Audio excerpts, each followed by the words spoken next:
John Cleese has spent decades making audiences laugh. But perhaps his greatest skill isn't the writing, the timing, or even the acting. It's his absolute refusal to care what anyone thinks of him. And honestly, that might be the funniest thing about him. Most people know Cleese through Fawlty Towers and Monty Python, two projects that didn't just define British comedy, they redefined what comedy could be. But the man behind those classics is somehow even more entertaining in real life than anything he ever wrote for television. Every interview becomes a live performance. Every question becomes a setup he never asked for but absolutely delivers on. Take his attitude toward fans. When asked how he handles people approaching him in public, he was brutally honest. He finds the gushing deeply uncomfortable.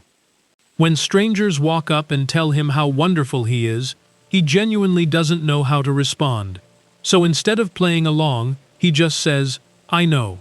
And if someone asks for a photo, he's been known to suggest they ask the person standing nearby instead. He's not cruel about it, he's just completely, unapologetically himself. That same energy carries into his opinions on, well, everything. He left the UK partly for financial reasons, and he's never been shy about his feelings toward certain world leaders. When asked whether America had changed under Donald Trump, his response was instant and unprintable, though the audience's reaction made the point clearly enough. He's equally candid about the French, describing centuries of Anglo-French rivalry as something far more natural and enduring than any modern alliance. "If we have to fight anyone," he said, "let's fight the French." Classic Cleese. But underneath all the sharpness is someone who has lived a genuinely interesting life. He grew up as an only child in Somerset, and his father, despite watching his son become one of the most celebrated comic minds in the world, once wrote him a letter suggesting he consider a career in the personnel department of Marks & Spencer. During a period when Cleese was appearing in 3 television programs a week. That story tells you everything about where his grounded, self-deprecating humor comes from.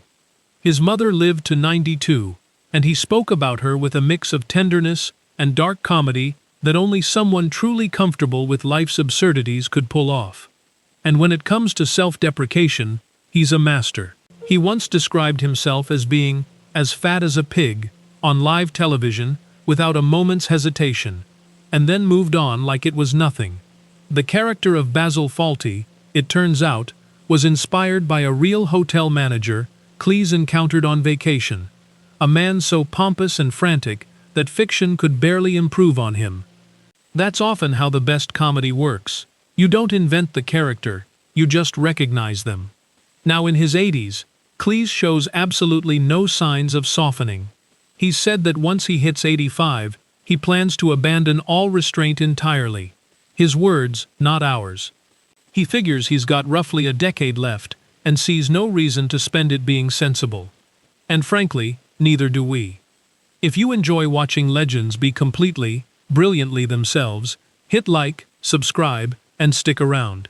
Because this channel has a lot more where that came from.